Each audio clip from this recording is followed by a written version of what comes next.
Well, I want to talk about special needs children today and the families that have them and what goes on, how to prevent these things from happening. Right now, according to the best estimates, depending on what you put in the classification of special needs children, the families involved in America alone are 35 to 50 million. 35 million to 50 million families have born children with special needs, again, depending on how to categorize them. And what I want you to do is get a hold of the books Rare Earths Forbidden Cures and Dead Doctors Don't Lie. Those two books will tell you how to avoid having a child with special needs. These issues are totally preventable. None of them are genetic. And it's a terrible, terrible thing that the families break up because one person points to the other and say, well, you got it in your genes and so on.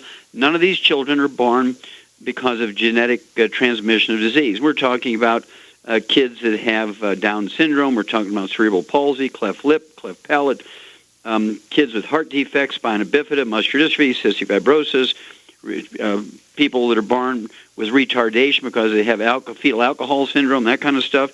And then there's the intersex babies, ones that are born both male and female, and all the mistakes that go along there, cutting off the wrong parts because the doctors choose poorly, and so on, and all the issues that follow. And so who do we look at to resolve these problems? Well, it's the OBGYN and grandma. I trust grandma to do the right thing. What it comes down to is all of these are caused by a malnutrition of the embryo during the development of the embryo. All of these types of special needs children have defects that are caused by malnutrition of the embryo during development of various parts of the body. And we've eliminated all of these types of issues in animals because we don't have health insurance. We don't have the ability to take a three-legged calf and have it taken care of for 14 or 15 years in a special facility, or have nurses come out and take care of it. Just, it would drive the cost of meat up to $700 a pound. And so we just don't have that sort of thing. So we learned a long time ago in the animal industry how to prevent these types of issues simply with perfect prenatal nutrition. Now, I'm not talking about after the woman misses 2 or 3 periods, oh my gosh, I'm pregnant, and she runs to the OBGYN and she gets some prenatal vitamins. What's going to be is going to be at that point, and prenatal vitamins when she misses 1 period is too late. And so it's actually better that we get everybody going on the 90 essential nutrients prior to conception, all through the pregnancy they're developed in, and then from the moment they're born. And so for all their life, preconception, all through the pregnancy they're developed in, from the moment they're born until they're old enough to have their own children, they have to have all 90 essential nutrients all through their pregnancies, and we will eliminate every birth defect. It is that simple. Okay, this is called epigenetics. Of course, I'm very excited because we have a book coming out in a couple of months with that title, Epigenetics, and we've spent a long time here, 35 years studying this, and it's all coming out, the fruit of these 35 years of labor, and your support and interest are being born in this new book coming out called Epigenetics. I want you to appreciate, again, that every birth defect you can name and 10 times that many you can't name are totally preventable. They are not genetically transmitted. Well, there's a category of people now, they're called patients in waiting. Patients in waiting tend to be kids and young adults who had genetic testing as a baby or even as a child, and they were found to have, through the genetic testing, some indication they have a genetic defect. And the families are told, this kid is going to have cystic fibrosis, muscular dystrophy. This kid is going to have heart disease. This kid's going to get cancer. And then they died 120 in a car accident or while having sex at 110, whatever. And it doesn't happen because if they eat properly and take all the nutrients properly, these acquired, quote-unquote, genetic problems that come on people when they're 30, 40, 50 years old just won't happen. Babies that are born with defects and issues, let's say issues, these things won't happen if the mothers are taking complete 90 essential nutrients for many years prior to conception. We can just eliminate all of this agony that these families have to go through, all of the expense that our communities have to bear to support these families and their children. And I can't stress this enough. It's in grandma's hands. It's in the parents' hands. It's in our hands. The medical system has failed us here, particularly OBGYNs have failed us to keep up with this kind of thing. And I like midwives better than OBGYNs because they tend to be interested in nutrition. They tend to be good friends with the ladies they're in charge of. And they deal with them for years prior to conception, infertility, women who keep having miscarriages, this sort of thing. And midwives tend to get them going on nutritional programs, and they tend to have a higher percentage of normal babies born compared to OBGYN. Kind of like in the days of Semmelweis when he found that the midwives had very few women die of childbed fever, and in some cases, every woman that an OBGYN delivered her baby, every woman died under the hands of that doctor. And so we have to take this responsibility to ourselves, make sure that everybody gets the 90 essential nutrients, and we will, in fact, eliminate all birth defects on the front end instead of having to deal with all these issues on the back end. Well, stick with us, and don't forget, Rare Earths Been Cures and Dead Doctors Don't Lie. We'll be back with Dead Doctors Don't Lie after these messages. Okay, Doug, what pearls of wisdom do you have for us today? Well, this one I think kind of falls under the heading of medical politics, maybe. We don't do a lot of talking about that. But this is another case of a situation where the government has decided they know what's best for us, and so they foisted upon us changes in how we light our homes and businesses. And there was a bill that was passed in 2007, and starting this coming January, there will be some new standards for light bulb manufacturers in this country, or anyone wanting to sell them in this country, and that is that a 40-watt bulb must draw just 10.5 watts, while a 60-watt bulb can only draw 11 watts. And I say that, that means the incandescent bulbs we all grew up with are going to be going out of style. Probably won't even be able to buy them anywhere if you want. They say that what they're going to replace it with is the CFLs, or LED bulbs. The CFLs is the newer compact fluorescents. And the problem is it's meant to save energy, but there may be some not so beneficial aspects to these CFLs. They may be posing some unwanted health risks. And how this happens is that these bulbs, the way they work, they have a small amount of liquid mercury in them, which also is a toxin if the bulb gets broken and that gets leaked out. And if somebody obviously throws that into the trash and goes to the landfill, most likely that's what's going to happen with it.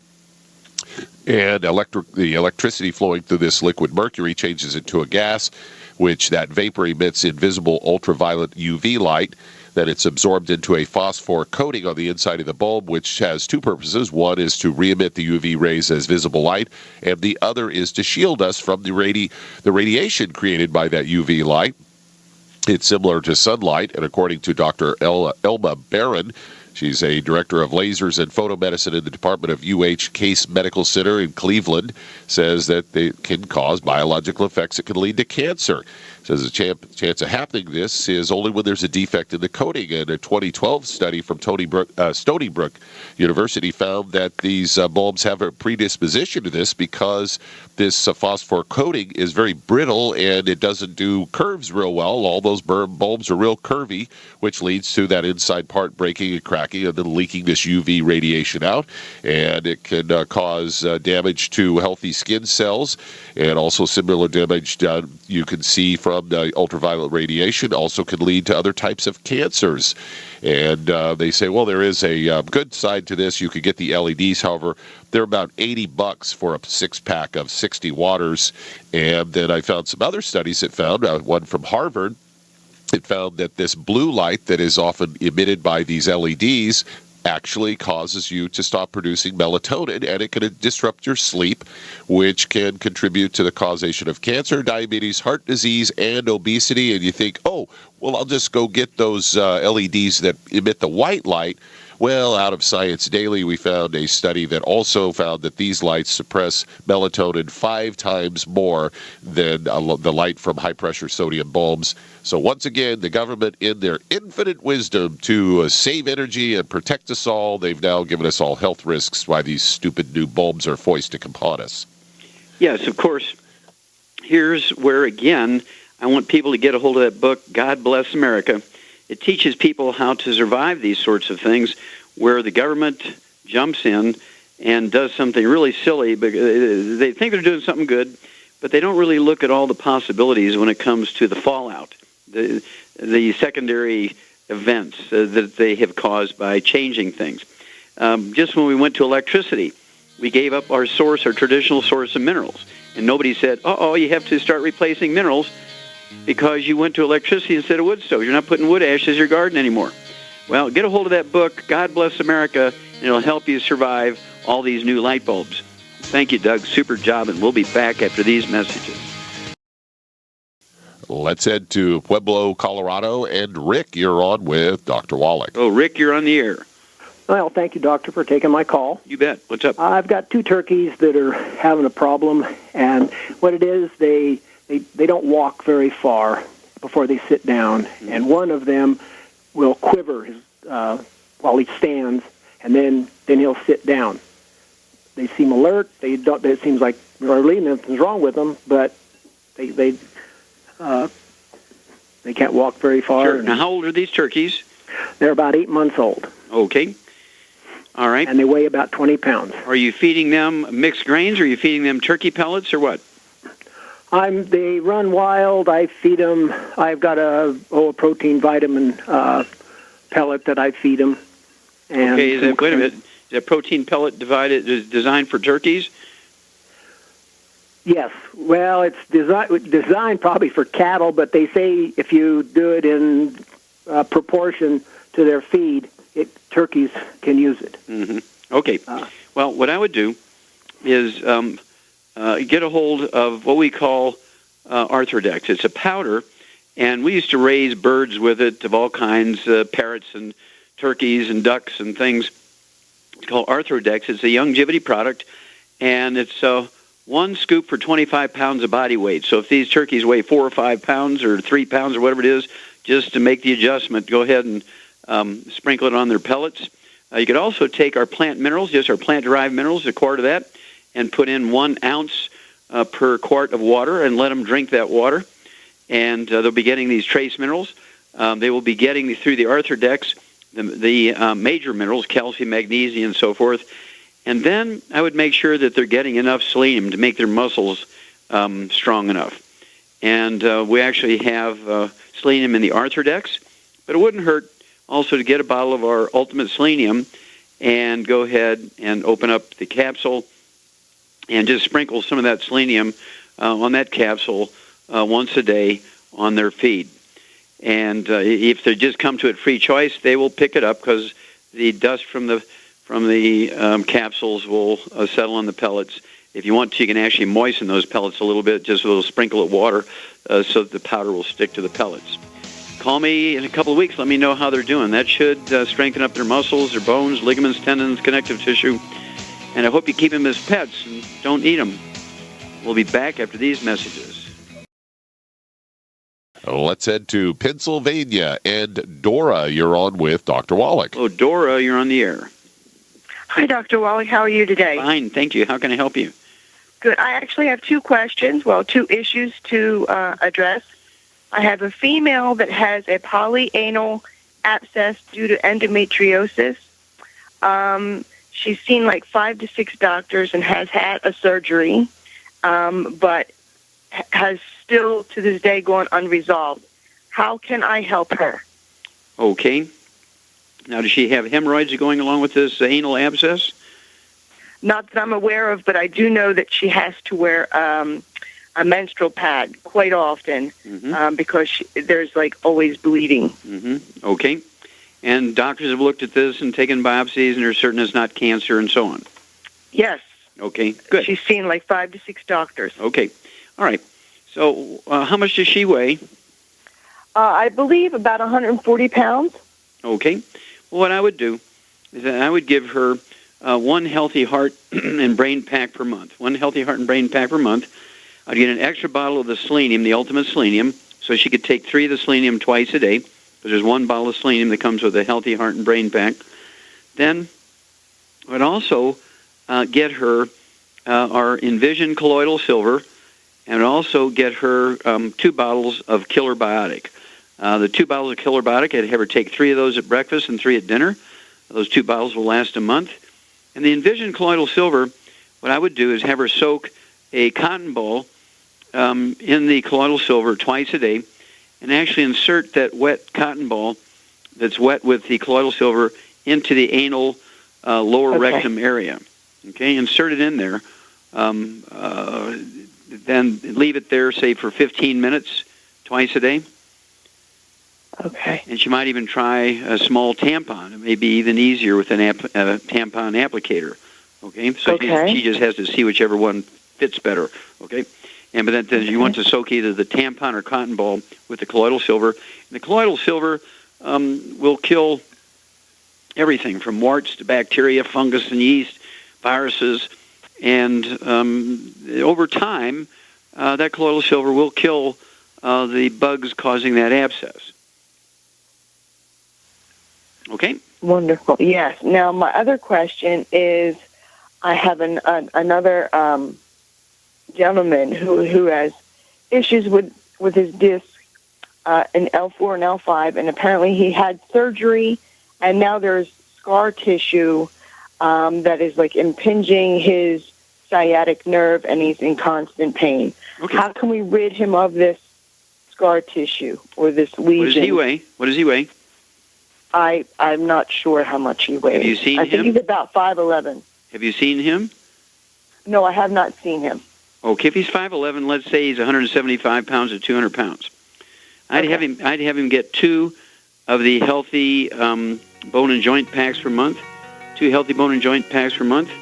And hang on, I'll finish explaining his program for you, Dora, after these messages. Okay, Doug, we're going right back to Pennsylvania and Dora. We're talking about this gentleman, we're guessing 175 to 200 pounds, has low back problems, had surgery, scar tissue, sciatica, and all the resultant pain and so forth. So what I want him to do is have 2 healthy bone and joint packs per month. He can take a full dose of everything at breakfast, full dose of everything at dinner. That'll allow him also to have 15 glucogel a day, 5 at breakfast, lunch, and dinner. And with each one of those healthy bone and joint packs will be a wide mouth jar of the CM cream. And he can apply the CM cream directly to his lumbar area. I'd go from L1 all the way down to the sacral area, right down the middle, and an inch on each side. He could do it lavishly 3 or 4 times a day. Within 10 to 15 minutes, he's going to get significant or total analgesia or pain relief for, say, 3 to 5 hours. We also have what we call CM Plus capsules. These are soft gel capsules filled with the CM product, and he could take 3 of those twice a day, 2 bottles a month of the CM Plus capsules, and it will give him systemic anti-inflammatory coverage as well as systemic analgesia and pain relief.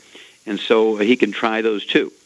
And then give me a call every couple of weeks. Let me know how this lady is doing with the perianal. I think it's probably perianal rather than polyanal, but certainly perianal abscesses and the disc problems of this fellow. Okay, Doug, I want to go to Shar now for a minute. Shar, are you there? I'm here. We've been talking about the gluten intolerance thing forever. And the other day you came across a newspaper article that gave some very interesting statistics. Do you remember that enough to give us 2 or 3 minutes on that? Oh, yeah. It says that gluten-free fad goes mainstream. 1/3 of Americans are seeking to avoid food products with wheat. And they're saying now too many self-proclaimed skeptics, however, choosing to go gluten-free without a diagnosed health condition is foolish. Well, that's not true. But it says, even though a substantial and growing body of evidence suggests that up to 70% of the population now suffers from some form of gluten intolerance and or sensitivity, which may or may not be accompanied by immediate and severe symptoms. Some critics have flat out dismissed the concept as being a product of best-selling anti-gluten books and celebrity endorsements, but it said that most people do get significant improvement in symptoms when they go gluten-free. Well, there you go. And, of course, you and I've talked with people who've been to 27 doctors and had 5 surgeries, all these kind of problems. Yeah. And the doctors couldn't figure it out. And it was just in just 2 months on a gluten-free diet and the 90 essential nutrients that solved all their problems. Exactly, and their symptoms are gone. But basically saying that these companies now are scurrying, what it is, see, let's go back here, some of the food companies are going to great lengths now to remove gluten from certain cereals and stuff. Yeah, well, their markets are going away because people read labels now. If they see gluten on there, if they see wheat products on there, or barley, rye, or oats, they don't buy the product, and so sales are going down. And when they investigated this, it was because of the discerning public now. And I want everybody to get a hold of that CD called Cereal Killers so you can learn where all the hidden places you're going to find gluten. It's easy to give up whole wheat bread, and it's easy to give up whole wheat noodles, but you got to know where all the hidden places are. And you know, Char, when we go grocery shopping, you and I, we read labels like crazy. People think we're crazy, but then it's amazing. You find gluten in vanilla ice cream. You find gluten in yogurt. Yep, it says companies like General Motors and Kellogg's, for instance, are phasing out from some forms, from some of their Not General products. Motors, General Mills. General Mills and Kellogg's. Some of their products that not only contain wheat flour, but also conspicuous gluten ingredients like barley malt syrup. There you go. So when they react like that, that it's an epidemic. I mean, people, the soup, I couldn't get over it at the grocery store where I go to. They got little tags hanging down from certain soups that says gluten-free on it. They never did stuff like that before. Yeah. They're trying to inform people what's safe to eat and what's not. Well, we're ahead of the curve as usual, Char. Thank you so much for keeping us up to date. We always appreciate your constant vigilance for us. And, Doug, let's go to callers. Let's head to Louisiana. And Dorothy, you're on with Dr. Wallach. Hello, Dorothy. You're on the air. Okay. I was calling regarding my mom, who's the doctor has diagnosed her with... Now, do you have the radio on? Can you turn the radio off, Dorothy? Because I'm getting feedback from your radio. Okay. Okay. That's better. Thank you. Okay, you're calling from your mom, you said? Thanks. Yes, who's the doctor has diagnosed her with stage 4 cancer in the lung and in her pancreas. Okay, so she's got lung and pancreas cancer. Uh-huh. Okay, did it start in her lung or start in her pancreas? Or does she just have both? Both. Okay. It's not unusual for people to have 3 or 4 types of cancer at the same time because they're initiated by the same factors. Fried foods, processed meats with nitrates and nitrites, oils, margarine, mayonnaise, salad dressings, things like gluten, and also cigarettes, smoke, et cetera, et cetera. So you got to avoid all the bad stuff. What does your mom weigh, Dorothy? 200 and some pounds. 207? 230. No, about 238. Oh, 238. Okay. Well, if she's in stage 4, she's in trouble. She has a life-threatening situation here, and I would be a little aggressive on a program. At 238 pounds, I would give her 3 healthy heart and brain packs per month. If that's too expensive, then I would not give her any less than 2, and that's kind of pushing it if you give her only 2. But I would give her 3. So I'm going to give you the numbers for 3, and if you can only afford 2, then you go with the 2. 1, I'm just kind of concerned about. Let's do it this way. Let's do it another way.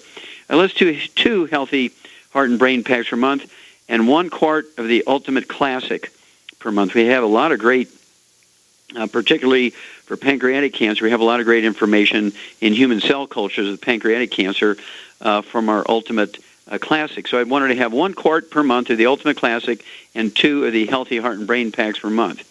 I would also get another bottle of selenium so she could have 9 of our selenium a day. And that would be 1 ounce of the OsteoFX Plus at breakfast and dinner, 1 ounce of the Ultimate Classic at bedtime with a glass of water.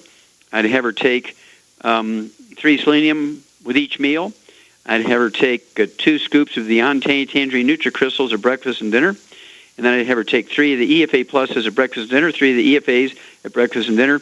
And I'd get her 1 more thing, and that would be the Z Radical. It's a liquid. It comes in quarts, and it has I think it's 4 super juices in there for great antioxidant power, but it also has 50 milligrams of fucoidan per ounce.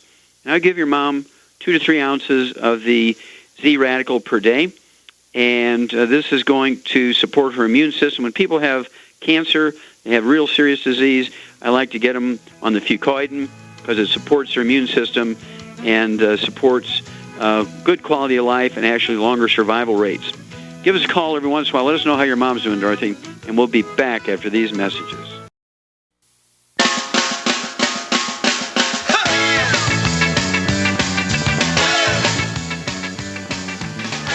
We're back with Dead Doctors Don't Lie on the ZBS Radio Network. Dr. Joel Wallach here for Longevity, 90 for Life Crusade. And Doug, let's go to callers. Let's head to Gilroy, California. And Dorothy, you're on with Dr. Wallach. Hello, Dorothy. You're on the air. Hi, Dr. Wallach. I told Doug I have two questions about GMOs and aspartame, but then I thought of a third one about myself and celiac disease. Okay, we only have a couple of moments, so you need to pick the one you really want to talk about first. Okay. Tell me about if I had recent blood tests for celiac disease and it said it was 0, but I still have rosacea and sensitive gut. Okay, well, stop there. Stop there. When they test for celiac disease, they're looking for a wheat allergy. You have a gluten intolerance. There's a big difference. When you have an allergy, there's a whole chemical process that occurs in your body that results in the release of histamines. You get itchy eyes and runny eyes and nose and skin flare-ups and all kinds of weird stuff. That's an allergy reaction. When you have an intolerance, it's kind of like poison ivy. You rub poison ivy on you, and you get poison ivy lesions on your skin. This is not an allergic reaction. This is a contact dermatitis from the chemicals in the poison ivy. Well, when you have a gluten intolerance, you have a contact enteritis. Enteritis is a word that describes an inflammation in the lining of your intestines. And so when you have rosacea and you have any kind of bowel problems, you have a gluten intolerance. So your intestines look like you've been eating poison ivy for salads. So it's imperative that you give up all gluten, absolutely no gluten. I mean, everybody in your household has to be gluten-free, including the dog and the cat and the bird and the fish, man, woman, child. It doesn't matter who they're, because of cross-contamination in the washer and dryer, food preparation surfaces, couch, rug, bed, every place. You got to give up gluten totally. And how much do you weigh, Dorothy? I'm on your products. I weigh 100 pounds and I'm 5'4". Okay, very good. And you're on, when you say our products, are you on the Ultimate Classic or the Tangy Tangerine? What are you on? Yes, I'm on Classic. Okay, good. And I would go ahead and take 1 ounce a day, a tablespoon twice a day. Are you on the EFAs? Yes, and also minerals and also glucogel liquid. Okay, excellent. Very good program. So it's imperative you give up the gluten. And it's found in everything. So I'd urge you, if you don't have it, to get a hold of that CD, Serial Killers, and listen to that thing. It will really explain how gluten intolerance is different than an allergy to wheat. And so doctors fail a lot of people out there when they see the perfect symptoms. It's the perfect notice that you have a gluten intolerance when you have rosacea and intestinal problems. And they'll do surgery, and they'll take pieces of your intestine out, and they'll do all kinds, give you creams for your rosacea on your face. And guess what? You have to deal with the gluten intolerance. And, of course, the Chinese have 1.5 billion people. They don't have gluten intolerance because they live on rice and millet and soybeans and that sort of thing, flax. And as a result, they don't have any gluten intolerance until they come over here to the United States or Europe, Africa, other parts of Asia where they grow a lot of wheat, and they start eating that, and they are suffering from gluten intolerance too. But the ones who live in mainland China, with the exception of Qishan province, I think Qishan province, they live on a lot of wheat, and they have a lot of deficiency diseases. They also have a lot of gluten intolerance there. So that's where I would go. Okay, let's go to question number 2. Okay, aspartame is in vanillin, IN, the artificial vanilla. Are you familiar with that? I know aspartame, yes, it's a compound with 2 amino acids in it. Yes, but were you aware that it is vanillin, the artificial vanilla? Mm-hmm. Okay. Well, I didn't know that. Unless they printed on the label, I didn't know it was in there, but thank you for bringing that to our attention. And you mentioned not to have a corn oil or corn sugar. How about cornstarch or any GMOs? Okay. Well, cornstarch is okay for some people. If you have your choice between, if you have a gluten intolerance and you have your choice of eating cornmeal or wheat flour, I'd go with the cornmeal. Now, that's one of the reasons when you're talking about non-GMOs. That's why we have a relationship with. We acquired the Go Foods company because half of their foods are gluten-free and 100% of them are non-GMO. And, of course, some people who are gluten intolerant also have a problem with corn. And so it is a little bit of a maze you have to go through. Well, thank you, Shar. Super job as usual. Thank you so much, Doug and Billy. Superlative job as usual. God bless each and every one of you. God bless our troops. God bless our Navy SEALs. And God bless America.